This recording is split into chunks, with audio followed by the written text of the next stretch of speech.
मुझे लगता है ये जो लोग भी करते हैं वो गंदी राजनीति है और ऐसा कहीं भी नहीं होना चाहिए। देश के किसी भी हिस्से में नहीं होना चाहिए। ये देश इसी बात के लिए जाना जाता है कि यहाँ अलग अलग भाषा है, अलग अलग कल्चर है, उसके बाद भी अनेकता में एकता है। यही तो हमारे देश का कल्चर है और यही इसकी खूबी है, खासियत है। तो मुझे लगता है कि इस तरह की जो लोग भी गंदी राजनीति करते हैं उनको नहीं करना चाहिए, उनको संभल जाना चाहिए, क्योंकि ये तोड़ने की राजनीति है। आप राजनीति करिए पर जोड़ने की राजनीति करिए, तोड़ने की नहीं। तो मुझे लगता है अगर कोई इस तरह की बात करता है और किसी में दम है तो हमको महाराष्ट्र से निकाल के दिखाए। अगर मराठी नहीं बोल रहे पर मैं नहीं बोलता हूं मराठी, मुझे निकाल के दिखाओ। मैं किसी भी नेता को खुला चैलेंज देता हूं कि अगर तुम्हारे अंदर दम है तो मैं मराठी नहीं बोलता हूं, महाराष्ट्र से निकाल के दिखाओ मुझे, रहता हूं वहीं। तो ये गंदी राजनीति नहीं करनी चाहिए, मेरा ये कहना है। नीतीश राणे ने कहा है कि सिर्फ हिंदुओं को टारगेट किया जा रहा है, गरीब हिंदुओं को, किसी मुसलमान को टारगेट नहीं किया जा रहा है। जैसे आमिर खान हिंदी मैंने कहा ना, इस तरह की ना गंदी राजनीति नहीं होनी चाहिए। मैं खुद भी एक पॉलिटिशियन भी हूं, कलाकार भी हूं, पर मैं मानता हूं कि राजनीति कभी भी लोगों के भले के लिए होनी चाहिए, देश के भले के लिए होनी चाहिए।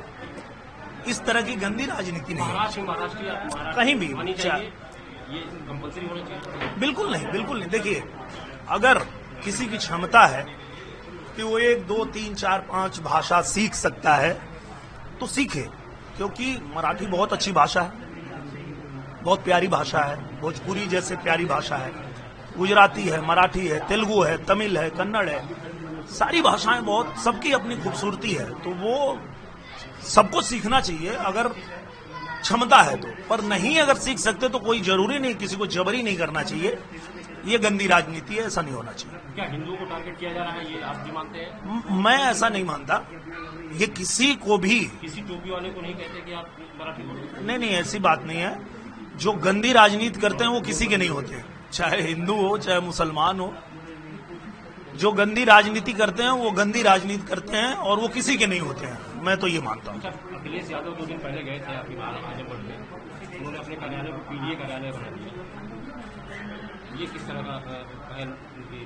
मुझे लगता है कि सब लोग अपनी अपनी तैयारी कर रहे हैं, वो भी अपनी तैयारी कर रहे हैं और करना चाहिए। और मैं तो ये कहता हूँ कि लड़ने का मजा तब आता है लड़ने वाला जब काबिल हो।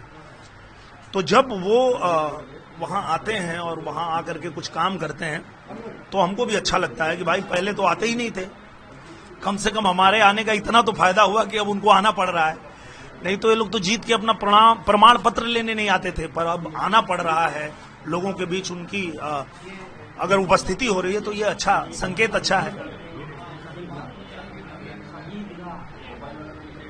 शाही ईदगाह कुछ मामले को मथुरा में था, उसके बाद हाईकोर्ट ने खारिज कर दिया कि ये विवादित ढांचा नहीं है।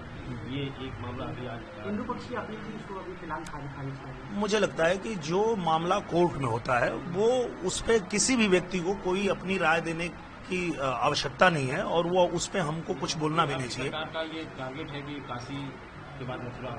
नहीं, मुझे लगता है कि वो तो जब कानून से पास होगा तभी, चाहे हमारी पार्टी हो किसी की पार्टी हो, वो तो जब न्यायालय से जो आदेश आएगा वो फिर होगा।